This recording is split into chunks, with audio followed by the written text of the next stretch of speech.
Enkya ya leero kkooti ente Mubende ekedde kutuula ng'ekubirizibwa omulamuzi Norbert Ssajjabbi okuwulira omusango Isaac Kamulegeya eyakwatira NRM Bendera mu kalulu akawedde ku kifo ky'omubaka wa Paalamenti owa Kasanda North mw'awakanyiza obuwanguzi bwa Patrick Nsamba Oshabe.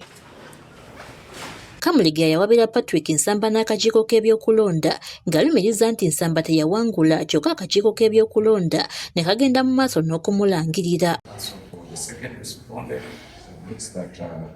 Ng'okuwulira omusango guno tekunnatandika, bannamateeka ba Patrick Nsamba basoose kusaba omulamuzi Ssajjabbi akkirize omuwaabi Isaac Kamulegeya aseeyewo ebibuuzo kyokka bannamateeka ba Kamulegeya ne bakigaana. The court's leave to cross-examine the applicant. This is not a point of law. This is because the law requires a fair hearing.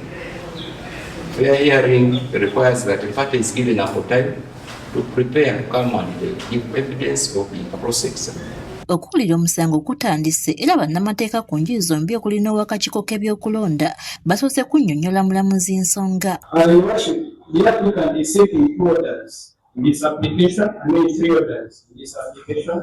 Kamulegeya alumiriza atwala ebyokulonda mu disitulikiti y'e Kasanda Doreen Musiime yalangirira Patrick Nsamba ku buwanguzi nga tagasse byava ku polling station y'e Kabale Church of Uganda nti era yammibwa ebbaluwa eziraga ebivudde mu kubala oba DR forms okuva mu miruka 4 nga mu ekyayagala okubala obululu kuddibwemu.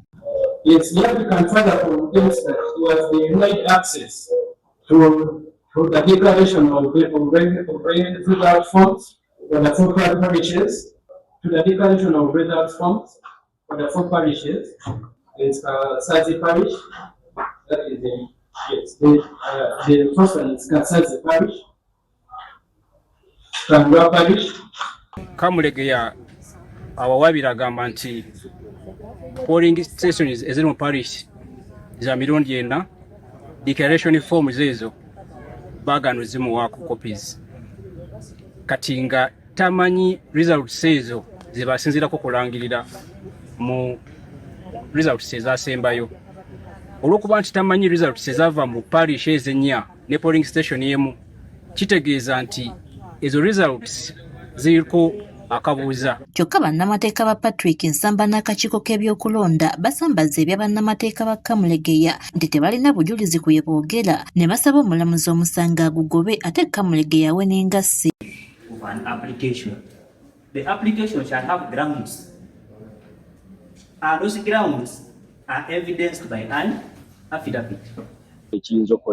Ekisooka ye azze mu kkooti ng'asaba vote recount naye nga taleeseyo yadde n'obujulizi obutandikibwako kkooti bw'eyinza okutandikirako okusalawo beenaamuwa eba teemuwe kubanga agamba nti ebyalangirirwa tebikwatagana na byali ku DR forms naye tayogera nti ku DR forms kwalina kubeerako kino oba kiri oba kiri ate taleeseeko n'emu taleeseeko ku ba agent kwonna yalinayo ba agent naye talina agent bwayogerako nti wano nayinawo gundi ne gundi n'angamba twafuna obululu bwe buti babba bwe buti nga bwagamba nti bakola ki baamubba.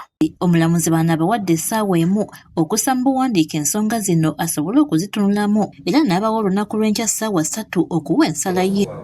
Intimated that they have cases to submit this performance. We are given 1 hour to do that. Then I will be delivering a ruling tonight. Allow me time also read extensively. So the matter is urgent to 23rd January at 9 a.m. Abamu ku bawagizi ba Kamulegeya batubuulidde ebyaliwo n'okutuuka okuggyibwako DR forms nga bangi baakubwa mizibu. DR form yange bagenda nayo nga batutegekedde emiggo bannanga abasirikale be baatutaasa ne munnanga omukyala gwe nali naye ne tuddusa obulamu. Wa NRM naye omusango kigwenkoze ne baŋŋamba bo baakoowa ba NRM kati lwa nsonga eyo bo obudde obwo tebaagala mbeeko ne polling station endala yenna gye ŋŋenda kati nze mu kwagala osamba piki yange ne bansika. Kyokka ye Patrick Nsamba bano abasekeredde n'abategeeza nti bamala bya mu bulaga akalulu yakawangula nti ne mu kkooti agenda kubawangulirayo.